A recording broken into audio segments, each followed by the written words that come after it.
What's going on, guys? Welcome back to Season 5, NHL 23, Columbus Blue Jackets Franchise Mode Series. As always, guys, thank you so much for support on these videos. If you wouldn't mind leaving a thumbs up on this one, too. I'd really appreciate it. Now, we're currently 5-1 in the preseason. Zegras there's got 10 points in 6 games. If you guys missed the last episode, spoiler warning, get the drum roll going, because check this out. We are Stanley Cup Champions already, year 4. Pretty awesome to see. As well, too, we won back-to-back President's Trophies. So I feel like this is honestly going to be the start of a dynasty. At least that's what I'm hoping. So I'll show you guys how this team is looking. We've got a really good young core. We got some solid veterans. Overall, like, this team is just pretty stacked. So first line, Gaudreau, Bedard, Zegras, they popped off last season. They got a +5 chem boost. They're all playing like 96 or higher. Second line there, you got Laine, Calabrini, Johnson. They get a +3. Calabrini didn't have a great rookie season, so hoping he can bounce back here in his sophomore year. Third line there, Crystal now in the NHL, playing with Hayes and Zetterberg, who's also making the jump to the show. Fourth line there, you got Cole, Lynn, Jenner, Sillinger. Very solid fourth line. They get a +1. Like, really good chemistry for the forwards. Defensively here, I feel like Werenski and Clark have to be one of the best top pairs in the league. Like, 91, 92 respectively. Spurgeon, Jaracek at a +5. It's probably going to be Spurgeon's last year with us because he's asking for too much money. He's going to be able to be 37, so hopefully he can win another one with him. Sam Dickinson there, he made a big trade for. He's paired with Matachuk there on the third D pair. Goaltending-wise, we also made a trade for Saros. He's our starting goalie. Tarasov now backing him up. In terms of the power play, I mean, that first unit there is absolutely nasty. They get a +5. Second as well gets a +5. Very young second power play there. I think oldest guys like Brant Clark at 23. Also, too, both four-man power plays get +5 chem. PK-wise, not quite as good. We've got Jenner Sillinger on the first one because on the fourth line, so that should give them a bit more ice time. Second unit there, we actually got Zetterberg and Johnson. Really not guys you'd think as like two-way forwards, but we've got kind of no one else to play there. Actually, Hayes and Lind, I think, are better defensively, but for some reason, they actually get worse chemistry on that second unit. So right there's three-man PK 1, 2, and 3. You can see we actually get -2 on the second and third. Hopefully, again, the three-man PK is definitely like the unit seeing the ice the least. AHL-wise, again, they're going to be stacked. Jonathan Duran actually signed just to go off in the AHL. And he's playing with Dorgachensev, who I also just signed last summer, and Jordan Dumais. I feel like this is probably his last year in the AHL. Next year will be the NHL. Same with Brennan Sumal here. We just drafted him, actually traded Capo Caco for him, 1-for-1, or at least the 7th overall pick to take him. So we'll see how he does. Playing with Niederbach and Bach. Third line, you got Texier, Camp, Bertuzzi. Bertuzzi should eventually be in our bottom 6. Looks to be a solid future third liner. The fact we got him in the second round is just crazy. Fourth line, Olivier there, bringing the grit, Angle, Frazier. Defensively here, we got Dvorak who's an 80, Hellison 82. Hellison most likely taking the spot of Spurgeon next season. Jaracek, Nazco second pairing. Then Svozil, Morrison on the bottom. Morrison there actually has medium potential. Goaltenders here. Bobrovsky's our starter in the AHL. He's gone down to 80, but I wanted to keep him with the franchise. I got Scott there backing him up. She's a 71 right now. So both teams, I feel, are looking pretty good. As well, too, no change in the captaincy. I forgot to point out last episode, though, I did change Connor Bedard's number. I didn't realize EA had it at 16, which is World Junior number. I put it back to 98 because I feel like he'll probably wear that in the NHL. Obviously, I'll have to wait and find out. And then next year, guys, I'll just show you what our ratings look like heading into this 5th year. It would be pretty awesome when we win back-to-back cups. You can actually see Bedard with 98 there. So we've got 100 offense, 94 defense, and 90 goaltending. Let's see how we do. Okay, guys, so I just sent to the end of December here. We have a record of 18, 14, and 1. So we're a little above 500, but really not dominating at all, which I thought we would be. We're outside the playoffs, 37 points. We're 3 points back the Flyers, 4 points back the Maple Leafs. I'm really confused. I feel like this team, they're pretty good. They have a good goalie. They got arguably, the best player in the league, Connor Bedard. I'm not sure if McDavid's still a 97, or if he's dropped down to a 96 to be tied with Bedard. So hopefully they can pick it up here. If not, like, I don't know. This is a weird one. AHL-wise, Dorgachensev, almost a point per game. They're first in their division, so at least AHL team's playing well. And now we're getting close to the trade deadline, guys. Seattle just offered us Yarncroc in a third for this meme top 6 dude in a second. Feels like not a good enough offer. Now, luckily we started to play a bit better. We're currently in a wildcard spot, although it's very, very tight. We've actually just put together some wins. Did lose the last game there before the deadline, but still, we are in a wildcard spot. We're only 1 point back to the Hurricanes for third, so looking like we should be a playoff team. Just had a bit of a slow start there. AHL-wise, they are 36, 14, and 4. First in their division still, so love seeing that. Texier actually having a bit of a year. 50 points in 54 games on the third line. I think he might be first power play as well. But Dard's up to 84 and 61, so well on pace there for 100 points. All he's got to do is get 16 in the final 21, and I feel like very good chance of that to happen. So I'll get to the trade deadline here. Clearly, we're buyers. We're trying to, repeat here as Stanley Cup champions. I'm not really sure, what we can add, where we can add, but always looking to make the team better. So Mackenzie Weegar there is actually top player on the trade block. Adam Pelech, Mark Stone, 1 year left. Our PK is weak. If we could bring him in at 50% potentially, that would actually be really big for this team. Nick Schmaltz, don't want any part of that 5 years at $8 million. Jared McCann 1 year left. I feel like we've already got enough offensive guys. Eric Carlson would be sick. He's got 1 year left, but our defense is already good enough. Between Werenski and Clark, we only need more offense. Ukko-Pekka Luukkonen in there, if we needed a goalie, would be a good option. And Noah Hannafin, Hampus Lindholm, Mangiapane. Speaking of goalies, I should take a look and see how Saros is playing, because last year he had a really solid regular season for us once we traded for him, but then his playoff stats, even though we won the cup, were pretty average at best. Like, what the heck? He's got below 900, 3.34. Is this because he's 5'11"? Is this because aggressiveness kind of high, 88? He's got good poise, though, at 90. I don't really understand, why he's not playing better for us. So that's a weird one. He's supposed to be, like, one of the better goalies in the game. Now, Calabrini's having a much better season. 50 points this year in 61 games. So hopefully, he can become that 90 we were hoping for when we actually made the trade to get him. Gaudreau here has dropped to a 90, but he's still tearing it up. What is that? 77 points on the year so far. So, everyone looks to be playing pretty solid. Dickinson's up to an 82. I think I saw we have about $4.5 million cap space, so we could get Mark Stone. And like I said, our PK is definitely our weak spot. The trade value is not insane. 1 year left, so they'd actually do 50%. Let's see if we could swing a deal for Mark Stone. Winnipeg Jets has offered us David Krejci, who's got AHL potential, at 50%, which is actually really rare. I don't often see computer trades retaining salary. They're adding 2 third-round picks there. They want Jarechek and Potolny. I'm definitely saying no. I think Potolny's like 70 overall already at 20. All right, guys, so here's the offer I'm making Vegas for Mark Stone at 50% retention. As I mentioned, very solid 2A forward, 88 overall, tons of X factors, 93 D awareness. Physical, though, has actually gone down quite a bit. Only 3 stars now. A bit concerning. He's also a bit slower there. But he starts out relatively slow too. Really good hands though, solid shot, 91 stick check. Again, we're getting him for the PK. I'm offering up a first-round pick next year. We already traded away the one for this season. Molly here is decent, defensive prospect, me in top 4, but we have a good amount of them. Dempsey, 2063 low elite. He's also not too bad. We can afford to give him up, especially if we get back Mark Stone. You might notice, too, I'm not giving up any roster players. Reason being, Stone's strictly a rental, and so most of the guys on the team I plan on, bringing back for next season, or at least having the option to. Somebody will be scratched, but at least we're not losing anybody for next season. Value's on our side. He's on the block. Let's see what they say here. Trades rejected. Not enough. I thought that was a pretty good offer. I'm thinking for draft picks, we've only got 3 this year. The next year that we have a lot, would a 4th rounder get this to go through? Still no. Now, this Hartikainen guy, 1950, medium top 4. It's really hard for 50 overall prospects to grow. He's got a decent amount of value. Let's try that first. And there we go. Okay, so that's a big offer, obviously, bringing in Mark Stone, but we're trying to go back to back. All right, guys, we just made the one trade there at the deadline. You can see Jake McCabe going to the Penguins, Riker Evans to the Devils, Radim Skapari to the Wild, Claude Giroux there to the Montreal Canadiens, kind of a big trade. Of course, we tried to get him in the summer. I don't even think he signed with the Ducks. I wonder if he got traded twice here. Let's see. Our trade for Mark Stone, Pavel Zacha there to the Islanders, Shillington to the Bruins, Fogle to the Stars, Carlo to the Rangers, Roslovich to the Stars, Connor Garland to the Lightning, Nolan Patrick to the Canadiens, Alex Pietrangelo to the Pittsburgh Penguins, that's pretty big, Mangiapane to the Oilers, Coyotes got back at first, second, Dragicevic, Nick Schmaltz to the Penguins, of course he had that big contract, Nicholas Backstrom to the Bruins, Hampus Lindholm going the other way, so a pretty active trade deadline. I do think we got the best player. Noah Cates here on waivers, okay, 20 years old, 80 overall, 90 D awareness, 84 shot block, 89 stick check, kind of like the perfect 4th liner, costs $1 million.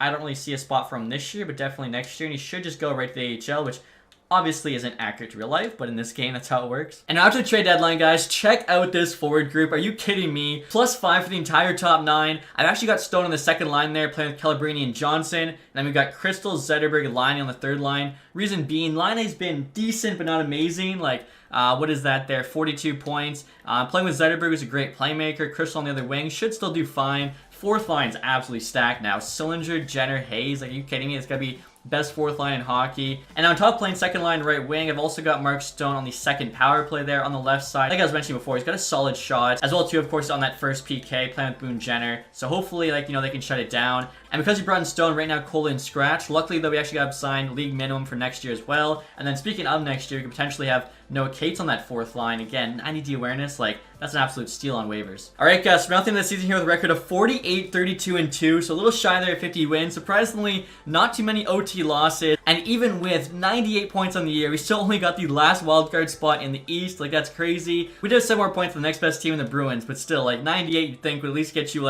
a regular divisional spot. And there you go. Connor Bedard does hit the 100-point mark again. Love seeing that. AHL team, Dragichensa of 64. Where did they finish? First in division with 96 points, so that is awesome. Take a look and see how everyone else did. We'd love to see if like Goudreau also had 100. He was really close, 96 to 33. Zegers there 95. So I feel like he was honestly the missing piece for that top line because once we brought him in, they've been putting up like 90 plus points every year. Mark Stone at 71 on the year. Let's see with us, 11 and 21. Not quite as good. Getting second line minutes. He was doing way better with Vegas. I think he was probably playing first line for them though. Renski 70 points, not as good as like, what do you have, 95 last year, 96, but still solid for defensemen. Line 55 is pretty good. Calabrini, Johnson also at 55. Zetterberg was close to 50, same with Crystal, even Clark. Hayes at 42, so like overall I feel like everyone was kind of pitching in there. Matachuk, very good plus minus, same with Dickinson, so the third D pair that was shutting it down. Goaltending, so Saros ended up having above a 900, just barely. 3 goals against. Tarasov actually had better numbers. Maybe we move on from Saros to save him cap space. I don't know. He's really just not playing well enough for me. Bobrovsky in the AHL there. 913, 219. He's crushing it. Take a look and see the AHL players. So Duran 62. Sumalagai we just drafted 56. Still an 80. We'll see if he draws over the summer. Texier, Niederbach, Dumais, and Bach all also at 50 plus points. I think that's 7 guys total. Camp's like a defensive dude. He had 45. Bertuzzi there. Okay, so I mean, overall, pretty happy with the AHL team's performance. Next, you guys will take a look at the entire league. I doubt Bedard got the Art Ross, right? Yeah, Sebastian Aho there, 108. Ehlers 104. Then it's McDavid, Bedard, and Rantanen in a 3-way tie for second. So still, I mean, top 5 in scoring for Bedard. You can't be upset with that. Pastrnak there at 100. Dylan Cousins, big year, 99. Most goals, Pastrnak 54. Okay, McDavid, 1 back of him. Defensive scoring here, Victor Hedman 90. He's been putting up a ton of points. You can see it's mostly like the usual guys on the rest of this defensive page. In terms of goaltending stats, Nico Toss, most wins. I swear he had that last year too. Save percentage for a starter, Anton Forsberg 924. Very impressive. But Sebastian Cossa with the lowest goals against, 258. And then rookie skaters here, let's see. Callum Ritchie with the Penguins, of course.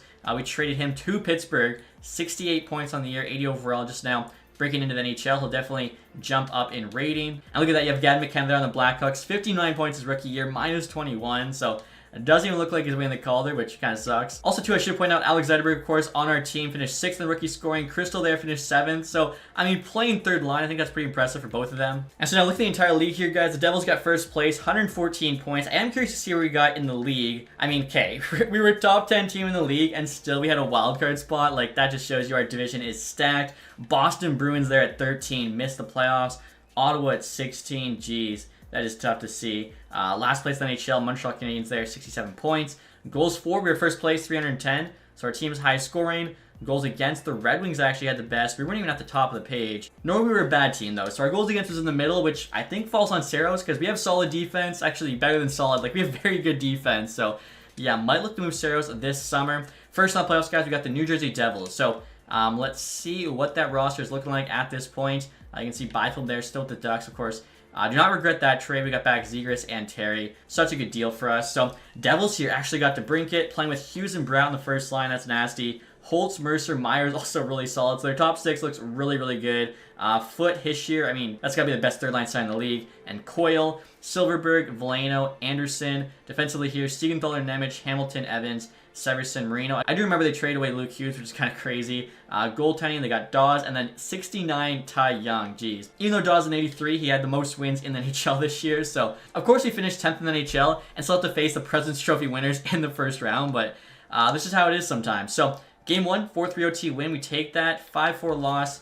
We're headed home now to Columbus. 6-3 loss, 6-3 win. So, series is tied 2 apiece. Win Game 5, 7-2. All we have to do is win one more. And we do it in 7. That was way too close, but they were the President's Trophy winners, so like at this point, I feel like there's no reason why we can't beat everybody. The Rangers in round 2, I think this is literally 3rd year straight we had the Rangers in the second round. Bedard's got 11 points there in 7 games.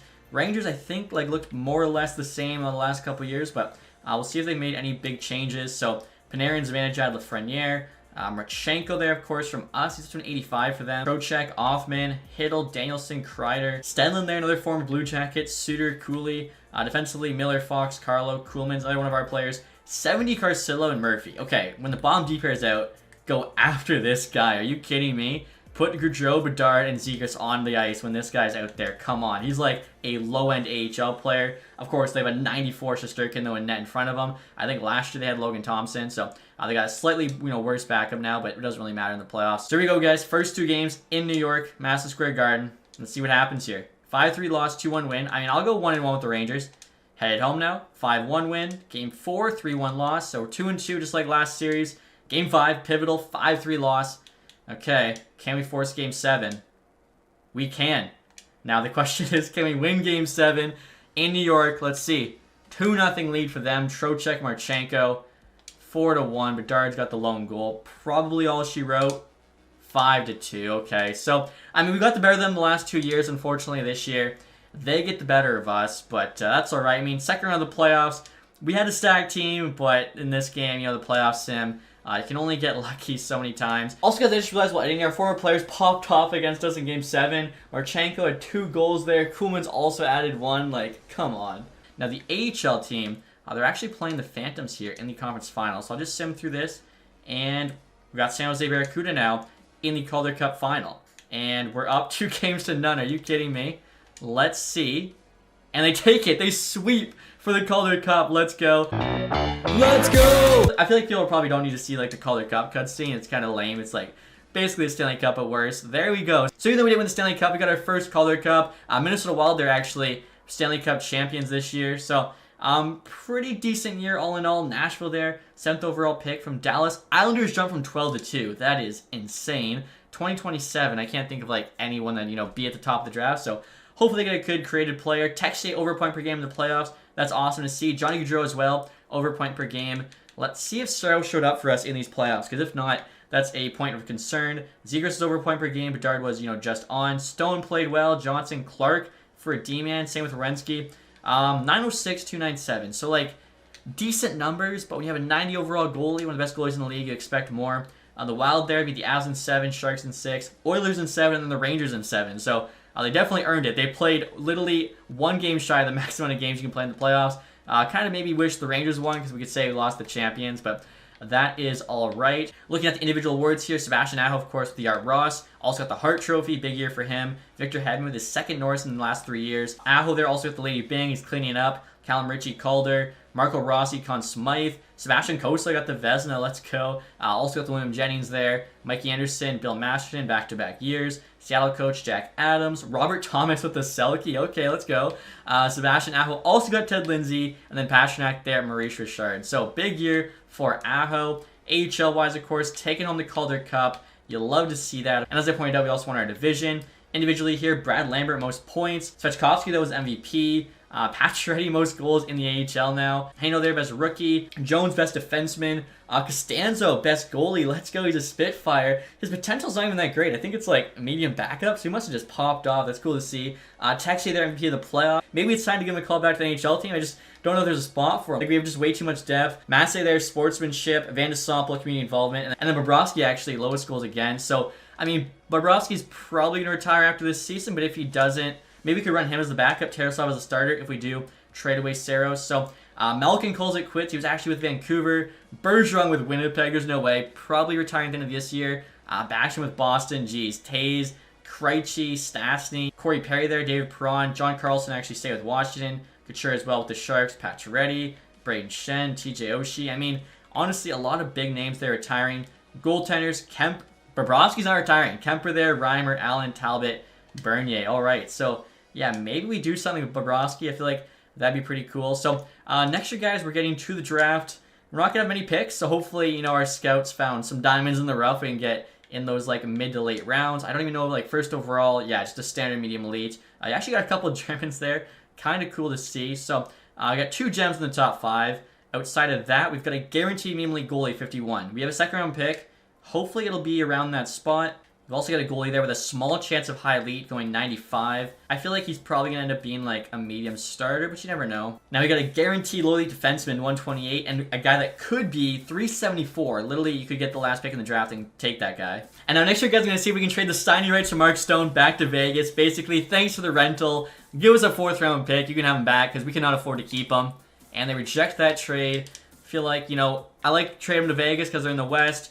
He, of course, was on that team. 5th round pick, they still say no. I mean, he's got some value. A 6th? There we go. Okay, so at least we get something, because like I said, yeah, nobody got him. 54 is where we're picking. I think the goalie was 51, so we got to move up slightly here. We'll see if the Kraken will drop back 5 spots for signing rights to Kevin Hayes. They do. Okay, so I mean, I guess that's one thing you do with your players. You know, you're not bringing back, just move around the draft a bit. So we'll get to our pick here in the 2nd round. Should really get that medium elite. Are you serious? Are you kidding me? He was supposed to go 51. I traded for 49. He goes 48 to the Sharks. 54 medium elite. Wow. Okay, so that absolutely sucks. First overall, 81 medium elite. Then he had some high 70 medium elites. Yeah, just a pretty standard draft here from the looks of it. We got absolutely screwed. That sucks. All right, guys, so next year I'm trying to trade the Canes. If they say yes, it's a good deal for us. We drop back a round this year, but then we actually jump up 2 rounds next year, 2028. So value's pretty equal, and they say yes. All right, so that's a great trade for us. We need that 2nd rounder. I'm actually going to go after the high elite, or like could be high elite goalie, who's going to be going in the 3rd round. This time we did not get him stolen because we're actually like 10 picks ahead. There's a guaranteed low top 4 there, but we're taking Caleb Cran from the Swift Current Broncos. Let's go. Are you kidding me? He had the smallest chance of being a high elite, and he is. Only 47 overall, but who cares? Surprise, no X factors, but this is probably our goalie of the future. I'm saying our next pick here, guys. What's kind of crazy is if we would have actually gotten that other goalie, I probably would have skipped out on the high elite dude, just as I really thought with that, you know, small of a chance he wasn't going to be one. So literally us getting screwed ended up helping us out. Amir Osgood here is our next pick. Guaranteed low elite defenseman. 56 overall, 4th rounder. Not terrible. And now next year, guys, trying to make a trade with the Rangers, dropping back 30 spots in this draft. We're going from like an early 6th to a late 6th. And we're getting a 7th rounder this year in exchange for a 7th rounder next year. They say yes. The basically reason being we didn't actually have to take somebody at this spot. Our next pick here, 182. We'll be able to take who we want. I'll show you guys. Everyone I have pinned is like quite late. Got this guaranteed medium starter goalie, this Nesbitt guy, could be low elite, like one of the lowest ranks ever, and then Tierney there, 238. So we'll take the goalie first. And let's see the rating, 48 overall, lower rated, but that is okay. Connor Timmins here for the 7th for a 6th. I mean, I think Timmins is like a low 80, so just don't really need him. And next we're going to take Tierney, please be low top 6. And he is, only 54 overall, but still not bad. And then our final pick here in the draft, 201. That almost got me there. I was like, is that the Art Ross, Lady Bing, Hart Trophy winner Sebastian Aho? But no, that was the defenseman. So Jimmy Nesbitt here will take, also from Swift Current, 55, low top 6. Not too bad of a draft, honestly. As for another re-sign phase with 11.7 million in cap space, I'm noticing Renski and Zegras both need new deals after next season. So I feel like, you know, this season coming up is our year to win because Zegras is going to want a pay raise for sure. Renski might stay around that price, but I could honestly see him asking for like 12 million. Calabrini as well is going to get a big raise off of his entry level. So as I mentioned, Spurgeon we're probably losing. We'll take a look and see what he's asking for. $5 million is actually reasonable. Less than he was asking for at the start of the season. Noah Cates here again, potentially on the 4th line. 1.3 million though. We still have Lynn, we still have Jenner, we lost Hayes. Now after losing Hayes, I feel like Slinger's probably on the 3rd line unless we sign somebody. TacTixHD would have liked to be in the NHL, but looking at his stats, he's not really a 4th liner. If he takes League Min, which he is, yeah, he can still be in the AHL, captain that team. Jordan Dumais could make the jump to NHL next year. 2 years, 800K. 3 years, still around that price. I'll give him like 950 there for 3 years. Be nice. David Camp is still pretty solid defensively. I mean, basically almost as good as Cates. We actually want some more money, so never mind. Cates, like I said, 90D awareness, I think makes a lot of sense. 4th line. Let's try like 1.25. Is interested in extension, so hopefully he says yes. Also, Jonathan Duran here. I mean, he had a solid season for us. Sick hands. Could just bring him back, help out the AHL team. We'll do like a 1 year though. Now, Bobrovsky's down to 77 overall, guys, but he hasn't retired yet, so like, I'm willing to keep him on the AHL team. Gascon there, 24, only a 71. We got this Samard guy's medium elite potential, 67 overall. I feel like he could probably back up Bobrovsky, so we'll sign him to do that. I think we'll let Gascon go at this point. She had decent growth. Obviously, it's kind of always a wild card for AHL players. And then, of course, we got these 2 goals we just drafted in the 40s. So, honestly, the salary situation for this team is a lot better than I expected. Somehow, we have, like, the same team, but with more money, I think. Maybe actually could have kept Mark Stone. Like, we got 11.7 million there. We could bring back Spurgeon at 5 million. Still have $6 million to spend on like another top 9 forward. And we actually have Drew Hillison locked up for 2 more years, so we could still have him for like the year after next. As definitely we're only signing Spurgeon for 1 year when you gotta look at, you know, Werenski, Zegras, and Calabrini all getting new deals. So Spurgeon, if he takes a team-friendly deal, that'd be awesome. Like, we'll try 4.5 to start, and then of course I'll kind of go up from there. So Bob's coming back to the AHL starting goalie. That's pretty cool. Spurgeon wants more money. Also, he said he wanted a 2-year deal, not one. Noah Cates accepted. So I think if he's on the 4th line, we then have Sillinger on the 3rd, at which point the forward group's actually filled out. So maybe instead of Spurgeon, we splash some cash on like a bigger name defenseman, just on a 1-year deal though, because we have the money. And then of course too, we still have Saros making 6.6, and I wouldn't mind, you know, clearing that cap space, but maybe I give him like one more shot, as we are fine cap-wise this year. But next year, if we're in danger of losing, like say Werenski, Zegras, or Calabrini, definitely trade Saros. And I just noticed, guys, Crystal also needs a new deal next season. So yeah, like this is our year to win. Sillinger as well. No way he's gonna take 2.2 as an 84. Yeah, like we got to go all in this year. So I'm thinking we got to maximize that 11 million. I'm probably going to let Spurgeon walk, maybe re-sign him in free agency, but ideally, we get an even better defenseman. Jarechek's now at 90s. So imagine we sign 90 overall defenseman, our entire top 4D would be 90 plus, with Madchuk and Dickinson on the bottom pairing. Like, that would be ridiculous. All right, guys, so it's now the free agency period. Curious to see who's out there, because we do have some money. And Alexi Lafreniere, I think he's an RFA, 25 years old. Capo Caco there, Leo Carlson, Michkov, tons of great RFAs. Jerry McCann looks to be the highest rated UFA. Drake Batherson as well. $8 million. I mean, could bring him in potentially. How many points do you have last year? 50 points. Less than 14 minutes of ice time, though. That is kind of strange for Batherson. After him, though, Elias Lindholm, 88 overall. He wants $8 million. Obviously, a very good 2-way player. Like, look at that 5-star defense. We let in a lot of goals last year, so maybe we need some more defensive forwards. I feel like the actual defense itself is very good. He wants 4 years. Maybe he would take 1. Alex Ovechkin's there. Mark Stone, Vegas is not re-signed, so could try and get him as well, although 6 and 8 is 14. It probably wouldn't work out. Spurgeon's still there, and I think Spurgeon actually might be the best defenseman, so could sign him, or we could just call up Hellison. Deep Pietro, 84, only wants 800K. That's an amazing contract. And now looking at 2-way goalies here, no one, you know, too amazing. But skaters, you actually got a couple low elites. I'm guessing the 20-year-old did get drafted, and then Grand Pierre here also didn't get drafted. So yeah, I'll try and get them both, see what happens there. I will say, looking at free agency right now, there's really no great prospects available, which is good to see. Now, this is a weird one, guys. You almost never see it. So I sorted by potential. Matthias Forsstrom, 72 medium elite, 22 years old, 6th round pick by the Avs in 2023. He wants $1.2 million, an RFA. I mean, obviously, if we want to take him, we want to steal him. 3 years, 800K, what?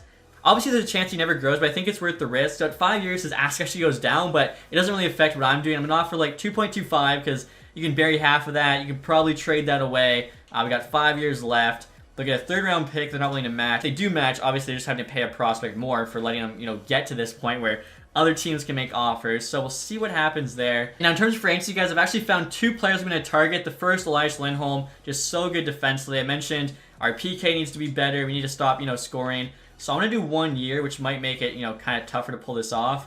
We'll do 8.5.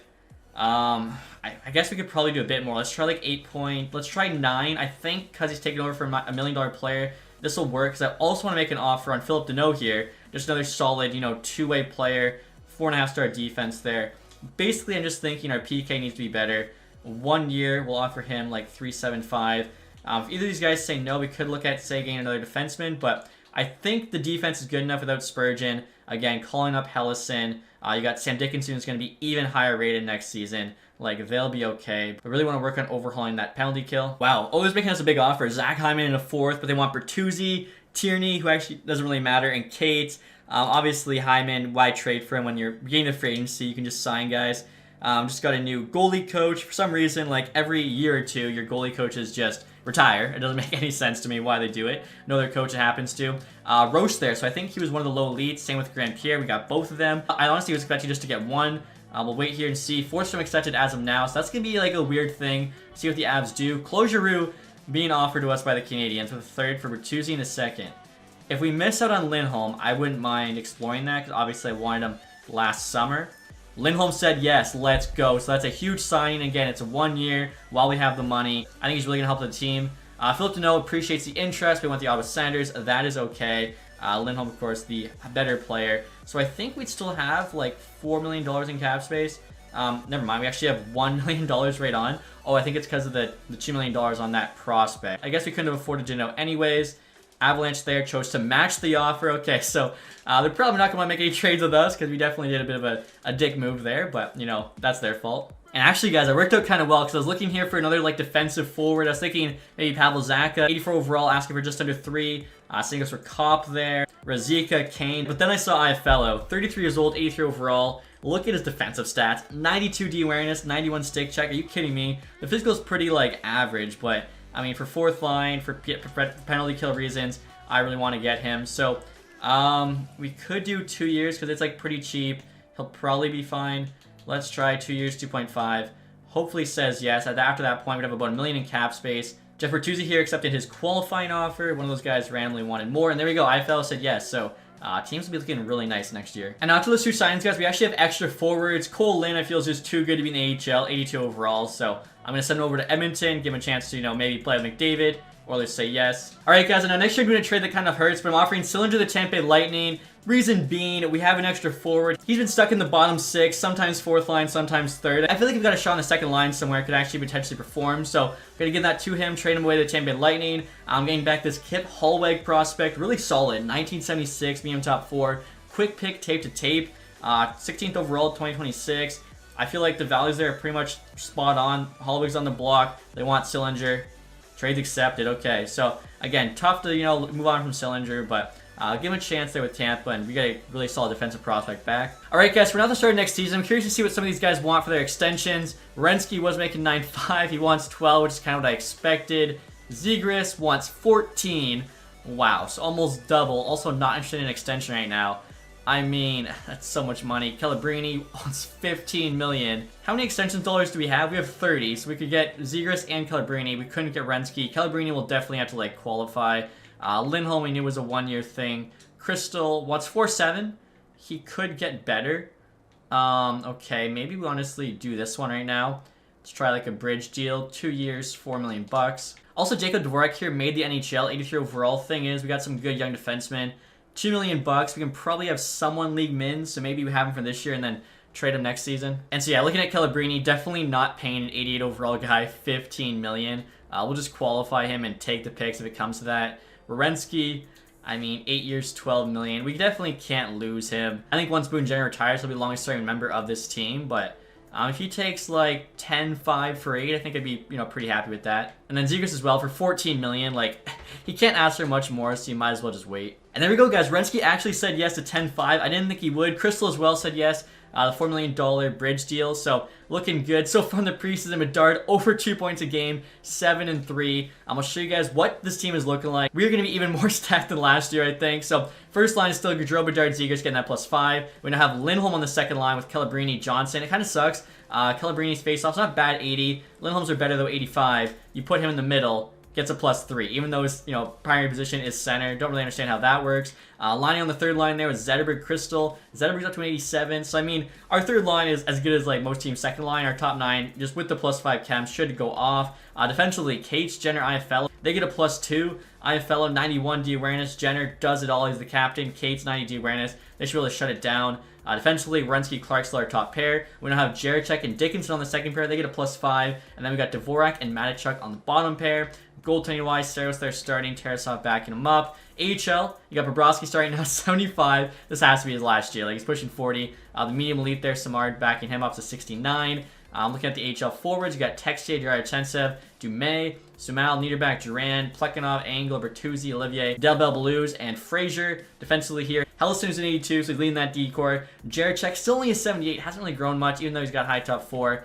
Morrison there's the medium elite, Nazco, Svozil, Edwards there is a low elite. So you got some, you know, good young defensemen coming up. Obviously, good young forwards too. And the fact that the core is so young, probably just got to start like trading away guys for draft picks, honestly, just because we're not really going to have the spots on the team for everybody to play. But in terms of next season, guys, I'll show what the ratings are looking like. We've got 100 offense, 93 defense, and 88 goaltending. So hopefully that's good enough to win another Stanley Cup. Obviously, you guys have to wait to find out. If you enjoyed this episode, leave that thumbs up. If you haven't subscribed yet, hit the sub button down below. Thank you so much for watching, guys. Have a nice day. Goodbye.